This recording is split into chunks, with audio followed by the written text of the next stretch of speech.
2020년 4월 7일 고난주간 둘째 날 특별 새벽 기도회를 시작하겠습니다. 다 같이 사도신경으로 우리의 신앙을 고백하겠습니다. 나는 전능하신 아버지 하나님, 천지의 창조주를 믿습니다. 나는 그의 유일하신 아들, 우리 주 예수 그리스도를 믿습니다. 그는 성령으로 잉태되어 동정녀 마리아에게서 나시고 본디오 빌라도에게 고난을 받아 십자가에 못 박혀 죽으시고 장사된 지 사흘 만에 죽은 자 가운데서 다시 살아나셨으며 하늘에 오르시어 전능하신 아버지 하나님 우편에 앉아 계시다가 거기로부터 살아있는 자와 죽은 자를 심판하러 오십니다. 나는 성령을 믿으며 거룩한 공교회와 성도의 교제와 죄를 용서받는 것과 몸의 부활과 영생을 믿습니다. 아멘. 다 함께 찬송가 369장을 부르시겠습니다.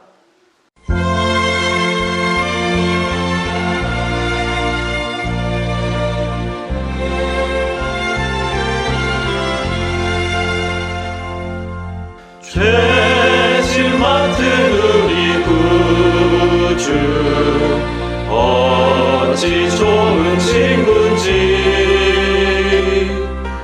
걱정 근심 무거우신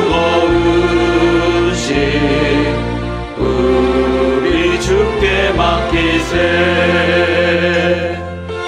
주께 고아 먹는 고로 복을 받지 못하네.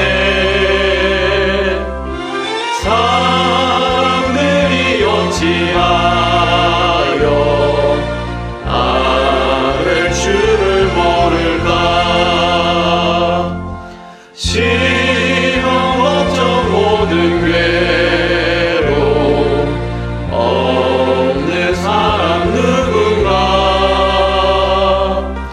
품질 없이 낙심 말고 기도 드려 아뢰세.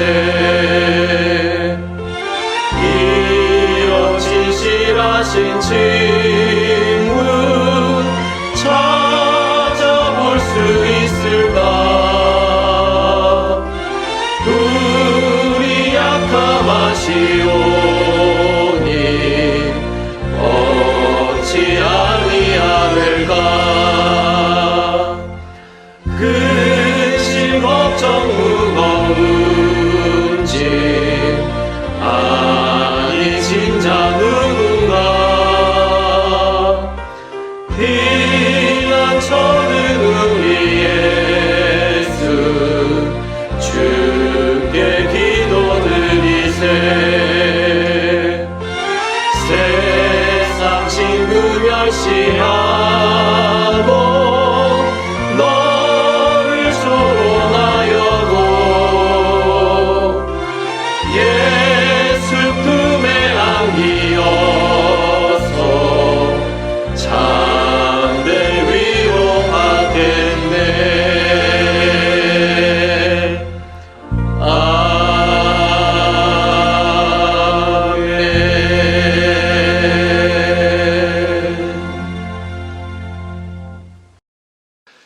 이 시간에는 함께 기도하는 시간을 갖겠습니다.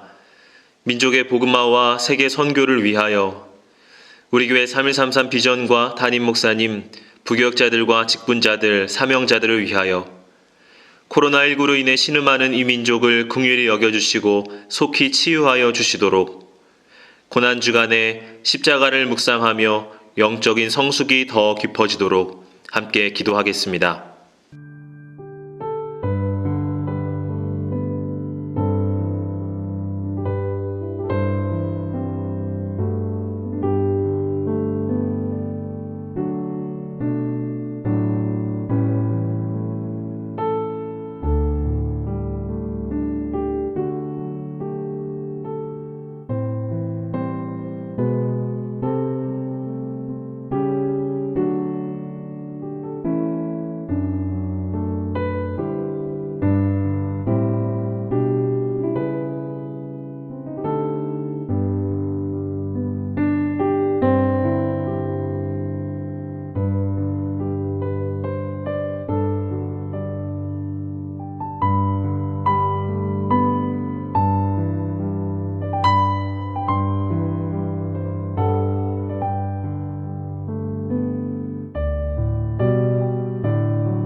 오늘 하나님께서 우리에게 주시는 말씀은 마가복음 11장 27절에서 33절까지의 말씀입니다.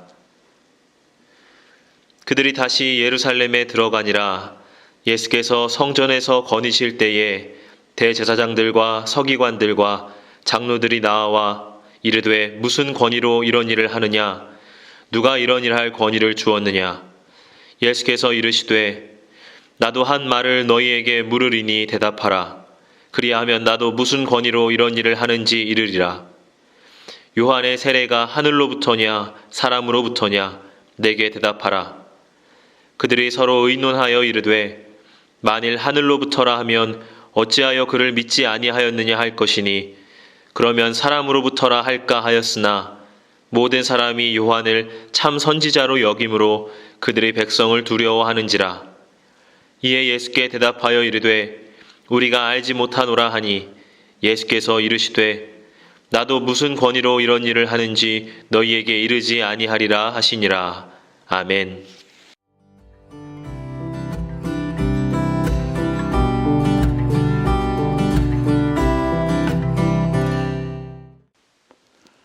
고난주간 특별 새벽 기도회 둘째 날입니다. 하나님의 은혜가 우리들 모두 가운데 임하기를 원합니다. 오늘 본문의 말씀을 보면 배경의 이야기가 먼저 필요합니다. 예수님께서 예루살렘에 올라오신 다음 성전에 가서 성전을 깨끗하게 하는 사건이 있었습니다. 성전에 예수님께서 가보았더니 비둘기 파는 사람, 양 파는 사람, 동전 바꾸는 사람, 많은 사람들이 이 성전 속에 들어와서 장사를 하고 있었습니다. 예수님께서는 그들을 꾸짖으시고 채찍을 들으셔서 모두 다 내어 쫓으셨습니다. 그리고 난 다음 하루가 지나고 나서 다시 그 자리에 가게 되었습니다. 예루살렘 성전에 도착하였는데 대제사장과 서기관과 장로들이 나와서 예수님 앞에 질문하는 것이 바로 오늘 본문의 말씀입니다. 오늘 본문의 말씀을 보게 되면 이 대제사장들이 나와서 어떤 이야기를 하느냐라고 하면 이르되 무슨 권위로 이런 일을 하느냐? 누가 이런 일을 할 권위를 주었느냐? 이렇게 예수님께 질문을 합니다. 사실 예수님께서 그 다음날 성전에 오셨을 때 대제사장, 서기관, 장로들 이분들이 나와서 예수님 감사합니다. 예수님 덕분에 우리가 많은 것을 깨달았습니다. 우리의 성전이 본질을 잃어버리고 타락했었습니다. 예수님께서 말씀하시는 대로 예루살렘 성전이 다시 성전을 회복하여 갈 수 있도록 우리들도 노력하겠습니다. 이렇게 이야기를 하여야 되는데 거기에 있는 모든 사람들은 나와서 예수님 앞에 어떤 권위로 누구로부터 위임을 받아서 여기에서 장사하던 사람들을 장사하지 못하게 하고 동전 바꿨던 사람들을 채찍질하여서 내어 보냈느냐라고 하는 것입니다. 그 당시에 대제사장의 임명과 파명권은 헤롯 왕에게 있었습니다. 그러니까 당신이 헤롯 왕으로부터 이 성전을 깨끗하게 하라는 권한을 위임받아서 여기에 와서 이런 일을 했느냐, 그것을 묻고 있는 것입니다. 이스라엘의 불행은 사실 어디에서 계속해서 시작되어지고 있습니까? 우리가 성경의 말씀을 보면 이스라엘의 불행은 말씀이 아닌 사람의 생각에서 출발하는 것이 불행입니다. 말씀대로 살지 않으면서 말씀대로 살고 있다고 착각하는 사람들로부터 불행이 만들어지고 있다는 것입니다. 자기 자신이 삐뚤어져 있는데 자기가 삐뚤어져 있다는 사실을 알지 못하는 것이지요. 그러다 보니까 점점 더 삐뚤어질 수밖에 없는 삶을 살아가게 된다는 것입니다. 사울이라고 하는 왕이 있었습니다. 이 사울 왕이 처음에는 얼마나 하나님께 사랑받는 왕이었습니까? 그런데 이 사울 왕은 어느 순간부터 착각이 믿음이 되어서 살았던 사람이라는 것을 알 수 있습니다. 이 사울이라고 하는 왕은 저 블레셋 사람들과 전투를 치르고 난 다음 엄청난 노획물을 거둬들이게 되었습니다. 사무엘은 하나님의 말씀이니까 거기에서 얻는 모든 것을 다 멸하여 버리라고 말했습니다. 그런데 사울 왕은 자기가 보기에 살찐 것 나중에 두었다가 자기에게 더 필요하다라고 생각되는 것들을 모두 다 죽이지 않고 남겨두었습니다. 나중에 사무엘이 사울 왕을 찾아가서 이야기했습니다. 지금 저기에서 들리는 저 동물들의 소리는 어떤 소리입니까? 당신이 왜 하나님의 말씀대로 행하지 않았습니까? 라고 이야기할 때에 사울 왕은 그 사무엘을 향하여 말하였습니다.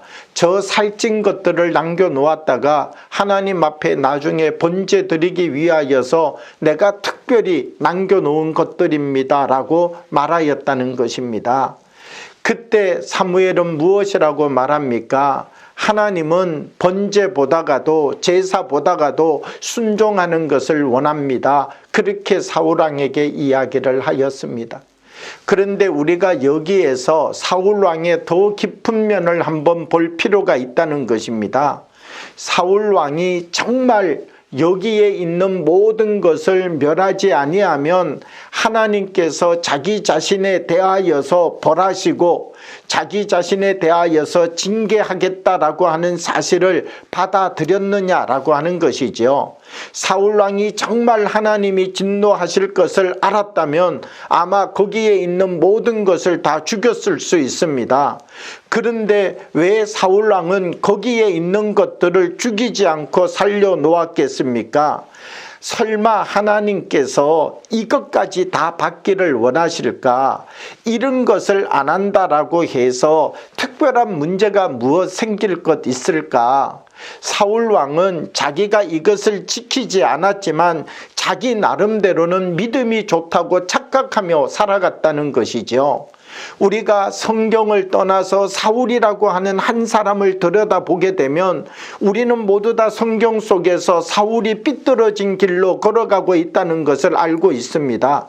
그런데 정작 삐뚤어진 길을 걸어가는 사울이라고 하는 사람은 자기 자신이 이 정도 믿음이면 된다, 이 정도 신앙이면 된다, 내가 이 정도 하나님 앞에서 얼마나 많은 소를 죽이고 양을 죽였는데 요 몇 마리 남겨놓는다고 문제될 것이 무엇 있느냐?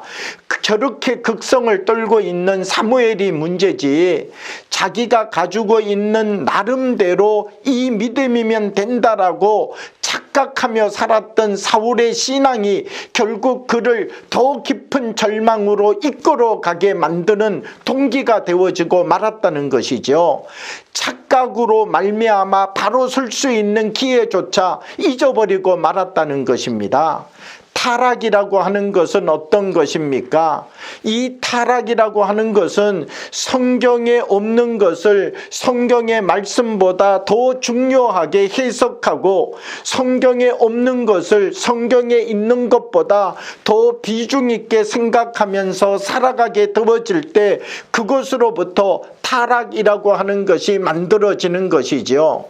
복종함의 힘이 없으면서도 복종하는 것 같이, 들을 수 있는 길을 가지고 있지 않으면서도 듣는 것 같이, 행하지 않으면서도 행하는 것 같이 착각하며 삶을 살아가게 하는 그것이 한 사람의 삶을 타락으로 이끌어가는 힘이 되어지게 된다는 것입니다. 하나님의 말씀에 없음에도 불구하고 하나님의 말씀에 있는 것 같이 그것을 쫓아가게 되어지면 믿음의 본질로부터 벗어나 버리는 사람이 되어지고 말 수밖에 없다는 것입니다. 타락은 어떻게 일어납니까? 한 번에 다 타락해 버리는 것이 아닙니다. 한 사람 한 사람 자기 안에 있어야 될 말씀을 지키지 못할 때 타락하기 시작합니다. 한 번에 모든 것을 잃어버리고 넘어져 버리는 것이 아닙니다. 저 사람이 하나를 잃어버리고 나면 그 하나를 잃어버린 힘으로 이 사람을 병들게 합니다. 이 사람이 병들면 다시 그 병든 힘으로 저 사람에게 상처를 줍니다. 이 사람에게 넘어짐을 만들었던 힘이 저 사람에게 다시 넘어짐의 힘을 만들고, 말씀을 잃어버린 채 삶을 살아가기 시작하게 되어지면 말씀을 잃어버린 자리가 서로를 타락하게 만드는 자리가 되어버리고 만다는 것입니다. 말씀을 잃어버리면 마귀가 우리를 넘어뜨리는 것이 아니라 말씀을 잃어버린 사람 스스로가 서로를 분쟁하고 서로를 미워하고 서로를 시기하고 질투하면서 넘어뜨리고 잡아뜨리는 일들이 생겨나게 된다는 것이죠. 우리는 믿음 안에 다시 서는 사람이 되어야 됩니다. 타락하게 되면 어떤 삶을 살아가게 됩니까? 다른 본질을 가지고 삶을 살아갑니다. 십자가를 위하여 살아가는 것 같지만 십자가가 아닌 다른 본질을 붙잡고 살아가게 된다는 것입니다.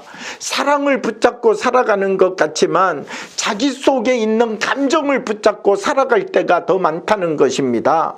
우리가 타락하게 되어지면 하나님의 것이 아닌 다른 본질을 붙잡고 이것이 믿음인 것처럼, 이것이 신앙인 것처럼 이렇게 살아도 나는 믿음 있는 사람이라고 착각하며 삶을 살아가는 사람들이 되어 버릴 수 있다는 것입니다. 중세시대를 보면 중세시대의 교회가 타락했습니다. 이 중세시대가 타락하고 보니까 성경의 말씀에 없는 본질이 성경의 말씀보다 더 중요하게 생각되어지기 시작했습니다. 사람의 손가락 위에 천사가 몇 명 앉을 수 있을까?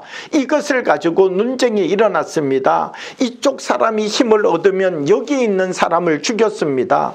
여기 있는 사람이 힘을 얻으면 여기 있는 사람을 죽였습니다. 손가락 위에 천사가 몇 명 앉는지 그게 뭐 중요합니까? 그런데 신앙이 타락하고 믿음이 타락하게 되어지면 이 본질이 다른 본질을 가지고 살아가는 사람이 되어지게 된다는 것이죠. 우리가 교회 안에 나와서 함께 하나님의 말씀을 듣고 믿음의 삶을 살아가면서 우리들은 이 교회라고 하는 공동체가 하나님의 사람으로 세워지고 하나님의 말씀이 우리 가운데 들려지면서 다시 우리가 하나님 말씀의 사람으로 한 걸음 한 걸음 자라가는 믿음의 땅이 되어야 됩니다. 그런데 우리가 교회 안에 와서도 바른 믿음과 신앙 위에 서지 못하면 우리가 이 믿음과 힘을 가지고 우리를 넘어뜨려 버리는 사람이 되어질 수 있다는 것입니다. 내가 믿고 있는 것, 내가 알고 있는 것, 내가 착각이 나의 믿음이 되어서 나의 신앙의 삶을 경주하고 있는 것은 아닌지, 대제사장과 서기관과 장로들처럼 자기의 생각이 믿음이라고 생각하고 그 착각에 사로잡혀져서 이 삶을 경주해 가고 있는 사람은 아닌지 우리 자신을 다시 되돌아보아야 된다는 것입니다. 고난의 주간을 맞이하면서 십자가를 바라보고 나를 바로 바라볼 수 있는 영성의 눈이 열려져야 됩니다. 말씀과 나를 비추어 볼 수 있는 영성의 눈을 뜨는 힘이 우리들 속에 주어져야 됩니다. 그래서 착각이 아니라 말씀으로 우리를 보는 거룩한 눈의 힘이 회복되어져야 된다는 것입니다. 오늘도 우리가 하나님의 말씀 앞에 서서 하나님이 우리에게 주시는 말씀을 붙잡고 그 말씀을 통하여 우리를 바르게 분별할 수 있는 힘이, 하나님 중심으로 삶을 살아갈 수 있는 거룩한 힘을 회복하는 은혜의 역사가 우리 가운데 주어지기를 원합니다. 함께 기도드리겠습니다. 아버지 하나님, 고난주간을 맞이하여 특별 새벽 기도회로 함께 예배 드릴 수 있도록 인도해 주시니 감사합니다. 우리들이 날마다 영안의 눈을 떠서 참된 믿음의 삶을 살아갈 수 있는 하나님의 자녀들이 되게 하여 주옵소서. 우리가 믿음 없는 자리에 서 있으면서 내가 믿음 있는 것 같은 착각 가운데 빠지지 아니하도록 하나님, 우리에게 언제나 하나님의 음성을 들려주셔서 우리가 삐뚤어질 때마다, 우리가 잘못된 자리에 설 때마다, 우리가 하나님의 말씀을 잃어버릴 때마다 살아계신 하나님의 능력과 권능으로 우리를 붙잡아 주셔서 날마다 길을 잃어버리지 아니하고 주님과 동행하는 삶을 살아갈 수 있는 거룩한 은혜를 누려가는 하나님의 사람들이 되어질 수 있도록 하나님 우리에게 주의 은총을 허락하여 주옵소서. 예수님 이름으로 기도하옵나이다. 아멘. 주신 말씀을 생각하며 잠시 묵상으로 기도하겠습니다.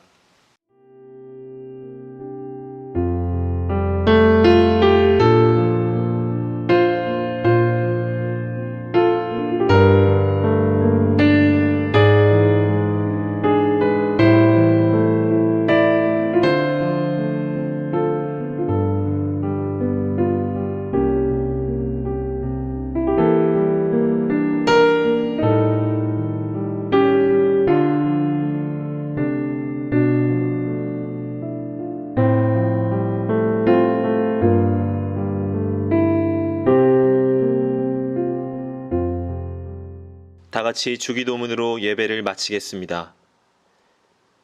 하늘에 계신 우리 아버지, 아버지의 이름을 거룩하게 하시며 아버지의 나라가 오게 하시며 아버지의 뜻이 하늘에서와 같이 땅에서도 이루어지게 하소서. 오늘 우리에게 일용할 양식을 주시고 우리가 우리에게 잘못한 사람을 용서하여 준 것 같이 우리의 죄를 용서하여 주시고 우리를 시험에 빠지지 않게 하시고 악에서 구하소서. 나라와 권능과 영광이 영원히 아버지의 것입니다. 아멘.